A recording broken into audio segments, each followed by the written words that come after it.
Nehemiah 13. On that day they read from the book of Moses in the hearing of the people. And in it was found written that no Ammonite or Moabite should ever enter the assembly of God, for they did not meet the people of Israel with bread and water, but hired Balaam against them to curse them. Yet our God turned the curse into a blessing. As soon as the people heard the law, they separated from Israel all those of foreign descent. Now before this, Eliashib the priest, who was appointed over the chambers of the house of our God, and who was related to Tobiah, prepared for Tobiah a large chamber where they had previously put the grain offering, the frankincense, the vessels, and the tithes of grain, wine, and oil, which were given by commandment to the Levites, singers, and gatekeepers, and the contributions for the priests. While this was taking place, I was not in Jerusalem, for in the 32nd year of Artaxerxes, king of Babylon, I went to the king. And after some time I asked leave of the king, and came to Jerusalem. And I then discovered the evil that Eliashib had done for Tobiah, preparing for him a chamber in the courts of the house of God. And I was very angry, and I threw all the household furniture of Tobiah out of the chamber. Then I gave orders, and they cleansed the chambers, and I brought back there the vessels of the house of God, with the grain offering and the frankincense.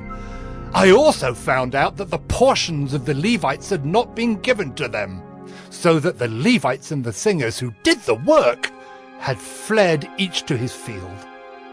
So I confronted the officials and said, "Why is the house of God forsaken?" And I gathered them together and set them in their stations. Then all Judah brought the tithe of the grain, wine, and oil into the storehouses.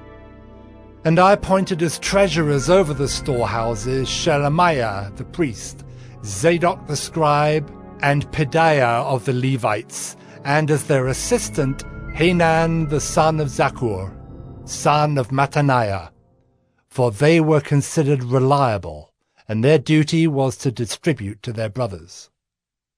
Remember me, O my God, concerning this, and do not wipe out my good deeds that I have done for the house of my God and for his service. In those days I saw in Judah people treading wine presses on the Sabbath, and bringing in heaps of grain and loading them on donkeys, and also wine, grapes, figs, and all kinds of loads, which they brought into Jerusalem on the Sabbath day. And I warned them on the day when they sold food.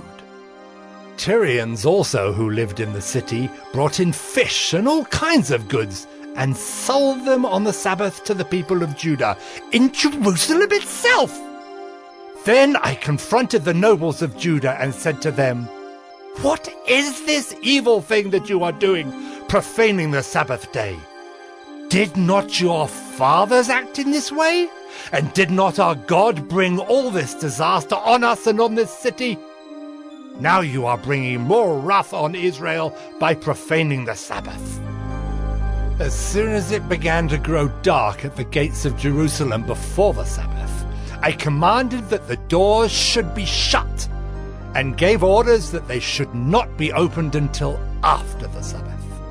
And I stationed some of my servants at the gates, that no load might be brought in on the Sabbath day.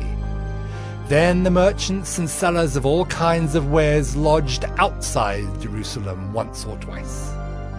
But I warned them and said to them, "Why do you lodge outside the wall?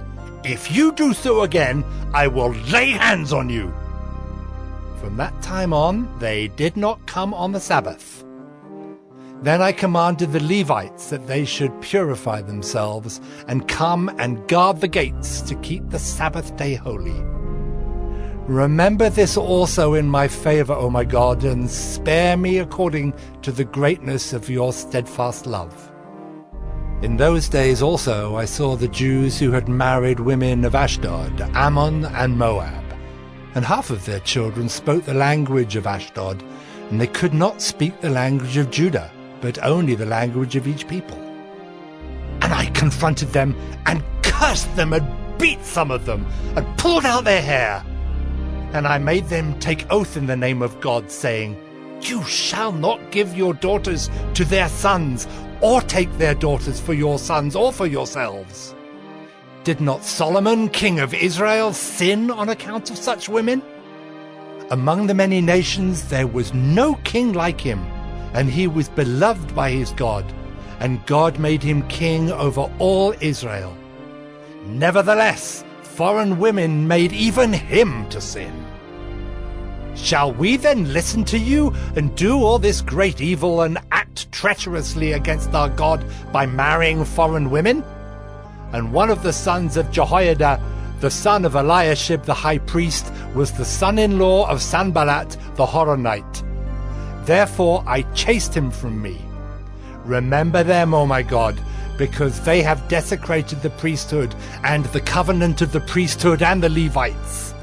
Thus I cleansed them from everything foreign, and I established the duties of the priests and Levites, each in his work, and I provided for the wood offering at appointed times and for the first fruits.